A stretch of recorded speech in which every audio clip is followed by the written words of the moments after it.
gloire à Jésus pour sa fidélité, pour ton amour.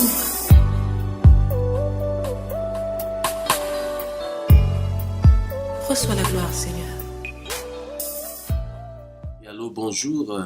Je suis le pasteur Clément Bouilly de l'église Tree of Life Church à Frédéric et à Maryland. Et cet après-midi, nous avons l'opportunité de partager la parole de Dieu. Et notre thème cet après-midi sera « Délivrer pour servir ». Voilà. Donc, quand on parle de la délivrance, ça veut dire que nous sommes liés quelque part à quelque chose qui nous empêche de servir Dieu. Pour base de texte, je vais prendre le passage dans le livre d'Exode, chapitre 9, versets 1 à 4.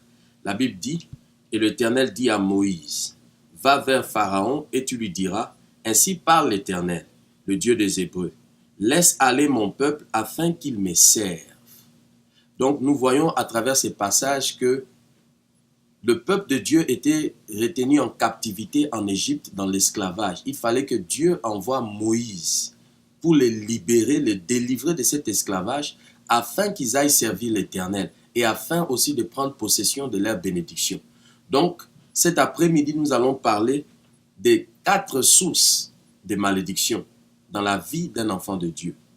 Nous allons voir premièrement, on peut être lié au monde, qui est la première source, et la deuxième source, c'est notre chair. La chair peut nous empêcher de servir Dieu. La troisième source que nous allons parler, c'est le péché. Et la quatrième source, nous allons voir, c'est les malédictions. Donc, pour la première source, nous allons voir qui est le monde. Nous allons lire le passage dans Romains 12, verset 2 qui dit « Ne vous laissez pas modeler par les choses actuelles du monde. » Et la Bible dit dans le livre de 1 Jean 2, verset 15 à 16, « N'aimez point le monde, ni les choses qui sont dans le monde. » Et nous voyons encore dans le livre de Matthieu, chapitre 6, verset 24, « Nul ne peut servir 2 maîtres. » Donc, soit tu serviras Dieu ou tu serviras le monde. Voilà. La Bible déclare que dans le livre de Jacques, chapitre 4, verset 4, il dit, « Ne savez-vous pas que celui qui est ami du monde ou qui aime le monde, il devient ennemi de Dieu. » Donc, par cela, nous voyons que certaines personnes ne peuvent pas servir Dieu comme il le faut parce qu'ils sont encore liés au monde.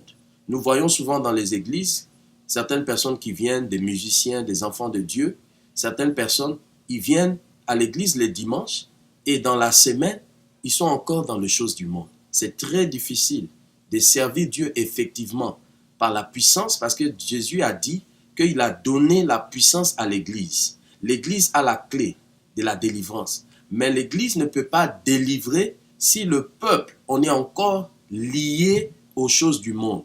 Donc, nous devons nous séparer des choses du monde afin de servir Dieu effectivement. Amen. Donc, la deuxième source de l'esclavage dans la vie d'un chrétien peut être la chair. Amen. Quand nous lisons dans le livre des Galates au chapitre 5, verset 16 à 17, la parole de Dieu déclare que les œuvres de la chair sont contraires aux œuvres de l'esprit. Vous voyez, quand souvent quelqu'un a envie de prophétiser par exemple, parce qu'on prophétise par la puissance du Saint-Esprit. Mais si cette personne, dans la vie de cette personne, la chair domine encore la vie de la personne, vous allez voir, c'est souvent nous voyons dans les églises, quand quelqu'un veut prophétiser, la personne peut prendre du temps, se battre, c'est comme un combat qui se passe spirituellement, avant de délivrer le message qui vient de Dieu. C'est tout simplement parce que la chair domine dans la vie de cette personne. Vous voyez, c'est pourquoi c'est important, en tant qu'enfant de Dieu, de faire des jeûnes et des prières. Parce que ce que le jeûne fait, le jeûne crucifie notre chair et donne la force à l'esprit. Donc nous devenons plus spirituels. Et quand nous devenons plus spirituels, nous pouvons servir Dieu effectivement parce que nous allons manifester les œuvres de l'esprit. Donc nous voyons que la chair peut être une source de blocage au service de Dieu. Donc nous devons être délivrés des choses de la chair afin que nous puissions servir Dieu effectivement dans nos vies. Donc, nous allons voir la troisième source qui est le péché. La Bible déclare dans le livre de Romains chapitre 6, verset 16, il dit « Ne savez-vous pas que en vous livrant à quelque chose, vous devenez esclave de la chose ?» Qu'est-ce que ça veut dire? Si aujourd'hui, on me pose la question au sujet de quelque chose, et que je mens, ça veut dire que prochainement, je vais mentir encore. Et je vais mentir encore. Sans savoir spirituellement ce qui se passe, selon ce passage que nous avons lu, la Bible dit, quand tu te livres à quelque chose, tu deviens esclave de la chose. Donc, quand un chrétien commence à se livrer au mensonge, ça veut dire que petit à petit, on devient esclave du mensonge. Donc, nous avons besoin d'une forme de délivrance du mensonge afin que ce lien soit brisé dans nos vies. Donc, vous voyez, dans le livre de Jean, au chapitre 8, verset 34, la Bible dit, tout homme qui pratique le péché est esclave du péché. Vous voyez, aujourd'hui, beaucoup des enfants de Dieu, nous sommes devenus esclaves du péché. Par exemple, en parlant du péché, vous voyez, beaucoup ne savent pas que quand on se met à critiquer ou à parler de quelqu'un qui n'est pas présent, voilà, c'est mauvais, c'est un péché. Et lorsqu'on le fait, petit à petit, nous devenons esclaves du péché.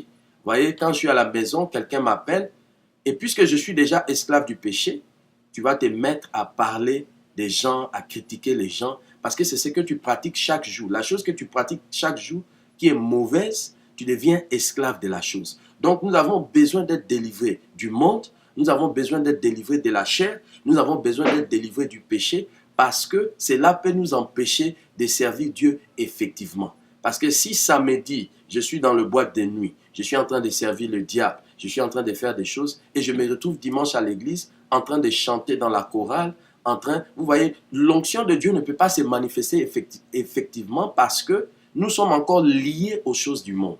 Donc, nous sommes un canal par lequel Dieu doit passer. Parce que Dieu ne fait jamais une chose seule. Dieu a toujours besoin des hommes. Lorsque Dieu voulait sauver le peuple de Dieu qui était en esclavage en Égypte, Dieu avait besoin de Moïse. Pour sauver le monde, Dieu a envoyé son Fils unique. Donc, pour donner la victoire au peuple de Dieu, Dieu passait par Josué. Il y a des gens que Dieu a utilisés dans la Bible. Donc, nous sommes des instruments, nous sommes un corps. Tu peux être le bras, les yeux, les oreilles que Dieu veut utiliser. Mais cet instrument que Dieu veut utiliser doit être pur pour que l'onction de Dieu, la puissance de Dieu se manifeste. Donc, voilà ces trois sources que nous avons parlé. La quatrième des sources, nous aurons l'opportunité, vous aurez l'opportunité de poser des questions pour ceux qui vont écouter et suivre cette vidéo. Donc, il y a beaucoup de choses que les gens se posent. La quatrième de source, c'est les malédictions. Voilà. Souvent, les gens se posent des questions pour dire, est-ce qu'un chrétien peut être possédé? Est-ce qu'un chrétien peut vivre dans la malédiction? Puisque Jésus a tout payé pour nous à la croix de Golgotha. Et nous allons voir que cette quatrième source qui est la malédiction, nous avons aussi 5 sources qui constituent cette malédiction. La première source, il y a des malédictions qui viennent de Dieu lui-même. La deuxième source, il y a des malédictions qui viennent de nos parents. La troisième source, il y a des malédictions qui viennent des hommes de Dieu. La quatrième source, il y a des malédictions qui peuvent venir de ton mari ou de ta femme. Et la cinquième source, il y a des malédictions qui viennent de toi-même. La sixième source, il y a des malédictions qui viennent des esprits qui causent des problèmes dans la vie des gens. Donc, pour expliquer cela, pourquoi nous parlons de malédiction et de délivrance? Parce que la délivrance, c'est important. La délivrance n'a pas été donnée à des païens. La délivrance a été donnée aux enfants de Dieu.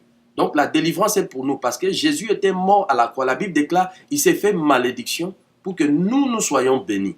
Donc voilà. Donc la Bible déclare, quand nous voyons dans le livre, nous voyons l'explication des paraboles de Lazare et de l'homme riche. L'homme riche n'avait pas Dieu, mais il avait toutes les richesses. Lazare avait Dieu, mais il est mort pauvre. Cela veut dire quoi? Il y a des chrétiens, tu peux être né de nouveau, tu seras sauvé lorsque tu vas mourir. Mais tu ne peux pas bénéficier de toutes les bénédictions que Dieu a réservées pour toi sur la terre parce que tu as été ignorant sur le sujet des malédictions qui peut exister dans nos vies. Voilà. Nous allons lire un passage dans le livre de Jean au chapitre 9 à partir du verset 1 à 3. La Bible déclare, Jésus vit en passant un homme aveugle de naissance. Ses disciples lui posèrent la question. Cette question, Rabbi, qui a péché, cet homme ou ses parents, pour qu'il soit né aveugle? Voilà. Donc, quand nous voyons ici, nous voyons que un jour, cet homme qui était aveugle, les disciples de Jésus, en voyant cet homme passer, ils ont posé la question à Jésus. Seigneur, en d'autres termes, quelle est la source de ce problème d'aveuglement que cet homme traverse dans sa vie?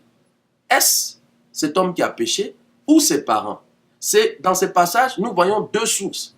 Ça veut dire que la source de nos problèmes peut être causée par nous-mêmes, nos propres péchés, ou par le péché de nos parents. Donc, en parlant de ça, comme nous avons parlé au début, nous avons dit que la première source de malédiction, il y a des malédictions qui peuvent venir de Dieu lui-même. Voilà. Donc, quand nous voyons dans le livre de Jonas, au chapitre 1, versets 10 à 12, nous allons voir que Jonas, Dieu l'avait envoyé prêcher la parole de Dieu, la bonne nouvelle au peuple. Lorsque Jonas est allé la première fois, les gens ne l'ont pas bien reçu. Donc, il est revenu et Dieu l'a envoyé encore pour qu'il aille parler de sa part. Jonas a dit, non, Seigneur, la première fois quand je suis allé, ces gens m'ont mal reçu. Donc, je ne vais pas aller. Je vais prendre mon bateau pour partir à Tarsis. Donc, voilà Jonas dans le bateau. La Bible déclare que tout d'un coup, le vent a commencé à souffler. Les gens dans ces bateaux ont eu des problèmes à cause de Jonas parce qu'il y a une malédiction que Dieu avait mise sur Jonas parce qu'il a refusé d'obéir à la parole de Dieu, d'obéir à la mission qu'il avait confiée à Jonas. Donc cela veut dire quoi? Des fois, il y a certaines personnes que tu peux recevoir dans ta maison qui est en train de fuir la colère de Dieu, que Dieu a permis certaines choses dans leur vie pour les discipliner. Voilà. Donc Dieu peut bloquer des choses financièrement dans la vie de cette personne. La délivrance de cette personne ne peut pas venir d'un homme. Ça peut venir de Dieu lui-même par la repentance. Donc quand tu prends une personne qui fuit la colère de Dieu, ça peut être une personne que Dieu a dit, tu vas me servir, et la personne dit non, je ne veux pas te servir, je veux faire ce que je veux devenir docteur, je veux devenir médecin. Non. Comme a été le cas de Paul. Paul était un instrument qui était choisi par Dieu. Il y a des gens qui sont des instruments que Dieu a choisis pour porter son nom partout. Mais quand ces gens refusent d'obéir, Dieu bloque tout. Donc cette malédiction, ces problèmes qui traversent, ça ne vient pas d'un homme, ça vient de Dieu. Donc quand tu prends cet homme, tu l'héberges dans ta maison aura des problèmes parce que ce que Dieu est en train de faire dans la vie de la personne, toi en hébergeant cette personne, tu es en train de contester ce que Dieu est en train de faire. Donc la malédiction qui est sur cette personne peut se manifester dans ta maison. Donc nous devons toujours faire attention aux gens que nous recevons dans nos maisons, aux gens que nous associons dans nos affaires. Parce que ça peut être quelqu'un qui porte une malédiction qui vient de Dieu. Voilà. Donc, il y a aussi certaines malédictions qui viennent de Dieu lui-même à cause de certains vœux. Le vœu. La Bible déclare, mieux vaut pour toi de ne même pas faire un vœu que de faire un vœu et de ne pas le respecter. Parce que Dieu, c'est un Dieu qui respecte le vœu. Nous voyons l'histoire de Jephthé dans la Bible. Il a dit à Dieu, si tu me donnes la victoire dans ce combat, la première personne qui sortira de ma maison pour me recevoir, je vais offrir cette personne en sacrifice. Mais c'était un vœu qu'il a fait à l'Éternel. Lorsque Dieu lui a donné la victoire, en rentrant de la guerre, la Bible déclare, la première personne qui est sortie, c'était sa fille. Donc, il a eu mal au cœur à cause du vœu qu'il a fait à Dieu. Donc, il était obligé de respecter les vœux. Vous voyez, jusqu'à quel point Dieu, lorsque nous faisons des vœux à Dieu, beaucoup d'entre nous, ici en Amérique, lorsque tu quittais l'Afrique, tu étais dans une église, tu as dit, Seigneur, si tu me donnes un visa, si tu permets que j'obtienne un visa pour l'Amérique, pour l'Europe, quel que soit là où tu te trouves, Seigneur, je te servirai. Seigneur, mon premier salaire, lorsque j'arrive, je vais apporter cet salaire dans ta maison. Vous voyez, tu as fait un vœu. Et Dieu, dans un vœu, il y a ta part et il y a la part de Dieu. Donc, vous voyez, Dieu a accompli cette part. Mon frère, ma soeur, il a permis que tu puisses obtenir un visa. Actuellement, il y a beaucoup de gens qui veulent venir en Amérique qui ne peuvent pas. Mais toi, à cause du vœu, Dieu a permis que tu aies ce visa et tu es venu en Amérique. Mais lorsque tu es venu en Amérique, tu as oublié ces vœux. Tu as oublié le vœu que tu as fait à l'Éternel. À cause de ça, il y a beaucoup de choses qui sont bloquées dans ta vie, autour de toi. Tu ne comprends pas. Nous savons bien qu'il n'y a pas de malédiction sans cause. Pour briser une malédiction, tu dois retrouver la source ou la chose qui a causé cette malédiction. Donc tu as besoin de repentance et d'honorer ses vœux. Nous voyons encore dans la Bible l'histoire de Anne. Lorsque Anne ne pouvait pas enfanter, la parole de Dieu déclare, Anne est venue dans la maison de Dieu, dans le temple de Dieu. Elle a jeûné, elle a prié, pleuré devant Dieu. Il a dit, Seigneur, si tu me bénis avec un enfant, je veux offrir cet enfant à ton service. La Bible déclare, lorsque Samuel était né, Anne a honoré le vœu. Il a amené Samuel au temple pour qu'il soit consacré pour le service de Dieu. Donc vous voyez, il y a des malédictions qui peuvent venir de Dieu à cause des vœux. C'est pourquoi mon frère et ma soeur, quand tu n'as rien à dire, quand tu n'as rien à faire, il ne faut pas faire des vœux que tu ne peux pas honorer. Donc c'est très important. Donc si tu vois certains problèmes que tu traverses, répands-toi, rappelle-toi des vœux que tu as fait à Dieu et répands-toi et Dieu va te faire grâce. Amen. Voilà, nous voyons aussi que dans la Bible, dans le livre de Malachie, chapitre 3, versets 7 à 12, la Bible parle des dîmes et des offrandes. Voilà. Aujourd'hui, il y a tellement plein de questions sur les dîmes et sur les offrandes. Les dîmes et les offrandes, c'est au service de Dieu. C'est pour permettre l'évangile de Dieu. Comme je dis souvent, que l'église n'est pas seulement un endroit où on vient écouter la parole de Dieu. L'église aussi est une œuvre sociale qui s'occupe. La Bible dit de s'occuper des veuves, des orphelins. Voilà. Il y a des gens, parce que l'église c'est une famille. Lorsqu'un frère et une sœur traversent des situations, l'église peut venir à son secours. Mais où l'argent va venir? C'est les dîmes et les offrandes. Lorsqu'il y a des campagnes d'évangélisation pour gagner des âmes, l'évangile sans l'argent, c'est difficile.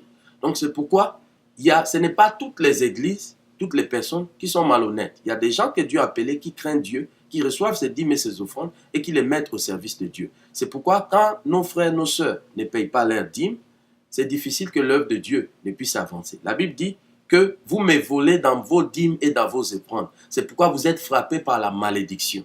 Vous voyez? Il dit, mettez-moi de sorte à l'épreuve, si vous ne verrez pas que j'ouvrirai les églises des cieux pour vous. Et à cause de vous, je menacerai les dévoreurs. Souvent, la dîme que nous refusons de payer dans la maison de Dieu, nous arrivons à payer cela quelque part d'autre. Parce que le dévoreur va venir voler, il va venir attaquer ta voiture. Et tu vas aller voir un mécanicien, le mécanicien va te dire, pour réparer cette pièce, il faut 300, 400 $. Alors que la dîme même que tu devais à Dieu, c'était peut-être 100 $. Voilà. Donc, il n'y a pas de différence entre celui qui fait 100 $, qui paye sa dîme, et celui qui fait 10 000 $ qui perd sa dîme. Devant Dieu, ils sont tous égaux. Il n'y a pas une grande dîme, une petite dîme. Voilà. Toutes ces choses, ça sert pour Dieu. C'est pourquoi il dit, vous êtes frappés de la malédiction parce que vous me volez dans vos dîmes et dans vos offrandes. Voilà. Quand ça revient à la bénédiction financière, ce n'est pas la prière, ce n'est pas le parler en langue, c'est l'obéissance à la voix de Dieu. Vaut mieux que le sacrifice. Voilà. Donc c'est important que nous revoyions ces choses. Parce que en tant que pasteur, j'ai eu des expériences moi-même dans ma vie. Il y a des moments avant que je devienne pasteur, lorsque je ne payais pas ma dîme, à chaque fois que je conduisais, il y a des policiers qui étaient derrière moi et qui me donnaient souvent des tickets. Et le ticket, je payais jusqu'à un point où ma licence a failli être révoquée. Mais lorsque j'ai prié, j'ai dit, Seigneur, mais pourquoi toutes ces choses m'arrivent? Dieu dit, mais tu me voles, tu es voleur. Il faut payer ta dîme. Donc quand je commençais à payer ma dîme, ça fait des années aujourd'hui que je n'ai pas eu de ticket. Parce que Dieu dit, pour vous, je menacerai les dévoreurs. Voilà. Donc, ça c'est de malédictions qui viennent de Dieu lui-même. Voilà. Nous allons parler maintenant de la deuxième source, des malédictions qui viennent des parents. Voilà. Nous allons voir dans le livre de Exode au chapitre 20, verset 12. La Bible dit que tu n'adoreras pas d'autres dieux devant moi. Tu ne te prosterneras point. Tu ne feras point d'image taillée, des choses qui sont en haut dans le ciel ou bien plus bas sous la terre. Tu ne te prosterneras point devant eux. Voilà. Moi, je suis un Dieu jaloux qui punit l'iniquité des parents sur les enfants jusqu'à la 3e et à la 4e génération. Donc, ces passages, avec le passage que nous avons lu au début dans le livre de Jean au chapitre 9, où les disciples de Jésus ont posé la question à Jésus pour savoir si cet homme qui était aveugle, c'était à cause de ses péchés ou ses parents. Voilà, ça veut dire quoi? Les péchés de nos parents peuvent avoir des influences dans nos vies. Voilà, quand vous lisez dans le livre des Lamentations 5, verset 7, la Bible dit, nos ancêtres ont péché et ne sont plus, mais c'est nous qui payons les fruits de leur malédiction. Amen. Donc, nous voyons que les parents, c'est que ton père, ta mère, ton grand-père, ta grand-mère, tes ancêtres ont fait, peut avoir de l'impact sur ta vie. Donc, c'est pourquoi c'est important. Dans la délivrance, on doit se repentir. Tu dois faire une liste des choses qui sont faites, pratiquées dans ton village d'où tu viens, dans la famille d'où tu viens. Il y a des familles, leurs ancêtres, ils ont adoré l'eau, ils ont adoré les bois, ils ont fait plein de choses en pensant, demandant la protection pour leur famille. Mais la Bible dit que le peuple périt parce qu'il lui manque la connaissance. Notre problème en tant que chrétien, ce n'est pas le diable. Le diable est déjà vaincu. Le diable est sous nos pieds. Mais notre problème, c'est l'ignorance. Voilà. Mon peuple périt, non à cause du diable, mais à cause de l'ignorance. Nous ignorons souvent beaucoup de choses et à cause de ces choses, nous sommes frappés par la malédiction. Voilà. Quand vous lisez dans le livre de Genèse 9, versets 24 à 27, vous allez voir l'histoire de Noé. Lorsque Noé, la Bible déclare, après d'avoir construit l'arc, la Bible déclare, ils sont sortis et voilà ce qui va se passer. Noé a pris du vin, il a bu du vin. Quand il a bu du vin, il s'est saoulé, il est devenu ivre. La Bible déclare qu'il ne s'est même pas rendu compte qu'il était nu. Voilà, à cause du vin. C'est pourquoi la Bible dit de ne pas s'enivrer du vin. Voilà. Noé s'est retrouvé nu. La Bible déclare, lorsque Noé se réveilla de son vin, il a appris que c'est que lui avait fait son fils cadet. Et il dit, maudit soit Canaan, qu'il soit esclave des esclaves de ses frères. Pourquoi il a été maudit? Parce que lorsqu'il a vu son peuple, lorsqu'il a vu Noé la nudité, au lieu de couvrir la nudité de son père, il allait exposer. Comme le font beaucoup d'enfants de Dieu aujourd'hui. Beaucoup vont dire, mon papa est sorcier, mon papa est ceci. Et tu vas, la Bible dit de honorer, honore ton père et ta mère. Voilà. Il y a certaines malédictions. Il y a certaines personnes qui traversent des choses dans leur foyer parce qu'ils n'ont pas honoré leur père, leur mère. La Bible déclare que le mariage soit honoré devant tous. Devant la mairie, dans la famille et dans l'église. Voilà. Donc quand tu te maries, nous devons avoir l'accord de nos parents parce que c'est à travers nos parents que nous sommes venus dans le monde. Voilà. Donc, si tu vas te marier en cachette, ton père ne sait pas, ta mère ne sait pas, tu n'es pas en train de l'honorer. La Bible dit, honore ton père et ta mère afin que tu vives longtemps. Il y a une révélation là-bas. Afin que tu vives longtemps, non seulement que toi-même tu vives longtemps, afin que tout ce que tu vas faire puisse aussi avoir une longue vie. Ça veut dire quoi? Ton mariage, tes enfants. Voilà. Donc, c'est une manière d'honorer. Donc, ces malédictions peuvent venir de nos parents. Parce que nous n'avons pas honoré. Comme c'était le cas de Canaan. Au lieu de couvrir la nudité de son père, il a exposé. Quand je vais dehors, je dis non, mon père est sorcier. Mon père est ceci. Il est ivrogne. Il est ceci. Ce n'est pas une manière de l'honorer. Voilà. Honorer nos parents ne veut pas dire que si mon père m'envoie d'aller voler, que j'aille voler. Non. C'est honorer, leur donner du respect. Voilà. Donc, c'est ces malédictions qui viennent de nos parents. Voilà. Ça, c'est la deuxième des catégories. Voilà. Donc, la troisième catégorie, c'est malédictions qui viennent des hommes de Dieu. Voilà. Un homme de Dieu, souvent nous voyons dans les églises qu'un homme de Dieu est dans la colère, il peut prononcer des malédictions. La Bible nous déclare de ne pas maudire. Parce qu'il y a une puissance, l'onction peut. Vous voyez, quand vous lisez dans la Bible, il y a un moment quand le peuple de Dieu s'est rébellé. Vous voyez, Corée, Dathan, vous voyez, ils se sont rébellés contre Moïse. La Bible déclare lorsque Moïse a parlé, puisqu'il avait l'onction de Dieu, il était appelé par Dieu. La Bible déclare que la terre s'est ouverte et puis la terre a envalé Corée, Dathan et même à cause de la rébellion. Donc vous voyez des malédictions qui peuvent venir des hommes de Dieu. Vous voyez dans le livre de Josué 6, verset 26, lorsque Josué a eu la victoire sur Jéricho, vous allez voir que après, Josué a dit, maudit soit quiconque qui va rebâtir ces murailles de Jéricho. Donc il avait prononcé la malédiction sur quiconque qui tentera. Josué, c'était un homme de Dieu. Il était appelé par Dieu. Il a prononcé que quiconque qui va rebâtir ces murailles de Jéricho, il va payer le prix, voilà, de son fils aîné et de son dernier fils. Et puis vous allez voir que après, quand vous lisez 500 ans après, dans le livre de 1 roi 16, 34, vous allez voir qu'il y a un homme qui a tenté de rebâtir le muraille de Jéricho. Mais quand il a commencé, il a payé le prix. Son fils est mort. Avant qu'il ne pose le fondement, les portes, son deuxième fils est mort. Selon la parole qui a été prononcée par Josué. C'est pourquoi, quand tu es dans une église, par exemple, tu as commis une gaffe et l'église te met sous discipline. Vous voyez, la Bible dit, il dit, tu es Pierre, sur ces rocs, je bâtirai mon église. Les portes de séjour des morts ne vont pas prévaloir contre mon église. Tout ce que tu lieras sur la terre sera lié dans le ciel. Tout ce que tu délieras sur la terre sera délié dans le ciel. Donc, quand l'église te met sous discipline, tu dois rester ce temps.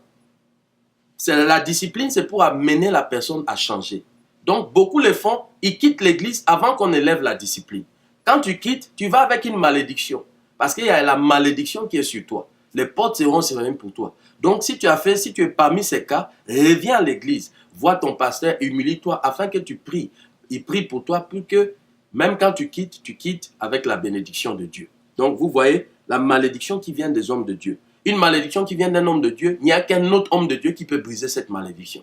Comme le cas de Josué, il a prononcé la malédiction sur le muraille de Jéricho. Et vous allez voir que dans 2 Rois 5, 27, puisque la ville de Jéricho était maudite, l'eau même était amère. Il a fallu que Élisée, qui était un autre homme de Dieu, qui était loin, pour briser cette malédiction. Parce qu'il n'y a pas de bonnes choses qui arrivaient dans la ville de Jéricho. Mais il fallait que Élisée brise cette malédiction. Donc vous voyez que des malédictions peuvent venir des hommes de Dieu. Voilà, un homme de Dieu, parce que la Bible déclare, nous devons faire très attention avec ce que nous déclarons de notre bouche. C'est pourquoi en tant qu'homme de Dieu, notre but, notre travail, c'est d'aider le peuple de Dieu, pas de les maudire. Et surtout faire attention à ce qu'on déclare de nos bouches. Donc vous voyez, voilà. Donc il y a des malédictions aussi. La 4e qui peut venir de ton mari, de ta femme. Voilà. J'ai eu des cas où un jour, un homme a été maudit par sa femme. Un jour, sa femme s'est réveillée au milieu de la nuit. Elle a enlevé les habits et il a commencé à maudire son mari. Voilà. Quelque temps après, le mari a perdu son travail. Il a commencé à souffrir et à avoir plein de problèmes. Voilà. Nous allons, si vous voyez dans le livre de Genèse, au chapitre 31, versets 30 à 32, vous allez voir l'histoire de Jacob et de Rachel. Pourquoi Rachel était morte? Lorsque Jacob a servi dans la maison du père de Rachel, Laban, lorsqu'il a quitté, Rachel a pris le faux Dieu de son père. Alors, Laban les a poursuivis. Quand il les a poursuivis, Laban a dit, mais tu es parti avec ma fille et mes grands-fils. Donc, pourquoi tu as pris mes dieux? Jacob a dit, fuis. Si tu trouves tes dieux, il faut prendre. Or, Rachel avait pris le faux Dieu de son père. Lorsque son père est venu, Rachel a dit qu'il était pendant sa période. Donc, il a dit qu'il n'a pas pris. Donc, là-bas, il est reparti. Et Jacob, ne sachant pas que c'était sa femme qui avait pris, il dit, quiconque qui a pris ses dieux, qui ne vive point. Vous voyez, quelque temps après, quand ils sont partis, Rachel était décédée. Elle est morte à cause de la malédiction que son propre mari a prononcée sans le savoir. Voilà. Donc, des malédictions qui peuvent venir de ton mari et de ta femme. Voilà. Donc, voilà. Donc, la 5e source, nous allons voir, c'est des malédictions qui viennent de nous-mêmes. Voilà. Dans le livre de Matthieu 27, versets 24 à 25, nous allons voir ici ce que la parole de Dieu déclare. Matthieu 27, 24 à 25. Voilà ce que la Bible déclare. Il dit ici, voilà, 27, 24. Il dit ici, la parole de Dieu déclare, Pilate voyant qu'il ne gagnait rien, mais que la tumultude augmentait, prit de l'eau, se lava les mains en présence de la foule, et il dit, je suis innocent du sang de ces justes. Cela vous regarde. Et tout le peuple répondit, écoutez ce qu'il va dire, que son sang retombe sur nous et nos enfants. Vous voyez, des malédictions que nous-mêmes nous prononçons sur nos vies. Voilà. Il y a certaines personnes qui disent, oh, moi je suis pauvre, je suis venu souffrir. Voilà. Dieu ne t'a pas créé pour souffrir. C'est pourquoi la Bible dit de faire très attention. Tu as prononcé des malédictions sur toi-même. Voilà. Parce que la Bible déclare, quand vous lisez dans le livre de Genèse, au début, avant la création de la terre, la Bible dit que la terre était informée vide. Et l'Esprit de Dieu s'est mouvé au-dessus des eaux. Et Dieu a prononcé la parole. Quand la parole est sortie, l'Esprit de Dieu a pris cette parole pour créer. Ça veut dire quoi? La Bible déclare que le diable, il est comme un lion rugissant. Il rôde autour. Il attend que tu prononces une parole. Voilà. Il y a eu un témoignage d'une femme lorsque son mari était mort. Lorsqu'ils sont allés au cimetière, c'est pourquoi il faut faire très attention. Lorsqu'il est allé au cimetière, pendant qu'on enterrait son mari, on lui a demandé si elle a quelque chose, un dernier mot à dire. Voilà ce que cette femme va dire. Mon mari, je sais que tu es mort, tu t'en vas, mais je sais que tu ne vas jamais me quitter. Tu seras toujours avec moi. La Bible dit qu'il n'y a pas de rapport entre un mort et un vivant. Mais à cause des paroles de cette femme qui a dit que mon mari, tu ne vas jamais me quitter. Lorsqu'on a enterré, cette femme est repartie à la maison. la nuit, elle voit un esprit en forme de son mari venir entrer dans la chambre. Mais puisque tu as prononcé de venir en forme de ton mari pour te tourmenter, cette femme était tourmentée, elle a eu sa délivrance jusqu'au jour où elle s'est rappelée, Dieu l'a rappelé ce qu'elle avait prononcé. Et elle a renoncé à ses paroles pour dire que mon mari, tu es mort. La Bible déclare, il n'y a rien entre les vivants et les morts. Va que ton âme repose en paix, ne reviens plus jamais, il n'y a plus rien entre toi et moi. Parce que le seul lien qui brise le lien du mariage, c'est la mort.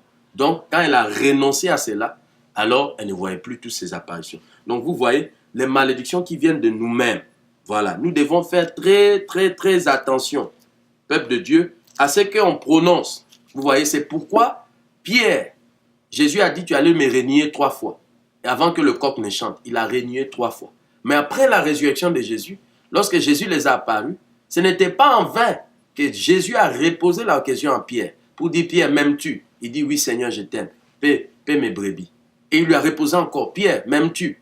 3 fois. Pourquoi? Parce que 3 fois, Pierre, par ses propres paroles, il a renoncé, renié Jésus. Donc, il fallait qu'il renverse cette malédiction en disant que j'aime Dieu, j'aime Jésus et je veux le servir. Amen. Donc, vous voyez, c'est pourquoi c'est important. Les malédictions qui viennent de nous-mêmes. Donc, on doit faire très attention aux paroles qu'on prononce. Voilà. Donc, nous allons prochainement, nous allons parler, voilà, lorsque nous allons avoir des opportunités, nous allons parler de la dernière source, qui sont les démons et les esprits mauvais. Et ça, c'est des choses encore qui tourmentent. Donc, nous allons aller dans la profondeur, parce que à travers ces enseignements, le Seigneur, quel que soit là où tu te trouves, le Seigneur va te parler. Tu auras des songes, des visions, et Dieu, parce que quand on parle de malédiction, les diables, quand on parle des démons et des esprits, le diable est dérangé. Donc, tu auras des songes, des visions. Si tu pries sincèrement et tu demandes à Dieu, Dieu va te révéler la source des problèmes, des malédictions dans ta vie. Parce que notre but, Dieu a tout payé à la croix. Jésus ne va pas revenir. Son retour sera de nous prendre. Voilà, il ne va plus revenir à la croix pour mourir. C'est pourquoi il a tout accompli. Donc, il y a ta part, moi et toi, que nous devons faire pour que nous prenions possession des bénédictions que Dieu a réservées pour nous.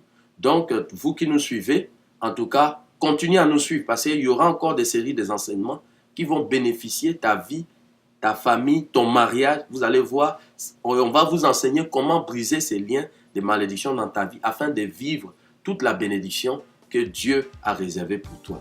Donc, en tout cas, merci de nous suivre et que le Seigneur vous bénisse. Je prie que tous ceux qui nous suivent dans cette émission, que le Seigneur vous visite, qu'il vous touche, qu'il touche votre famille, vos enfants, vos familles et qu'il vous révèle les choses cachées, les choses, la source, comme il a fait dans la vie de Gédéon. La Bible déclare, il est venu à lui, il lui a dit, la source de ta malédiction, c'est la statue de Baal que ton père a construite. Détruis cette statue. Donc que le Seigneur vous révèle les choses cachées dans votre vie afin que vous soyez complètement délivrés. Donc que le Seigneur vous bénisse et merci encore de nous avoir suivis. Que la paix et la grâce de Dieu soient avec vous et toute la famille. Que le Seigneur vous bénisse. Je te parle du lion, de la tribu de Juda.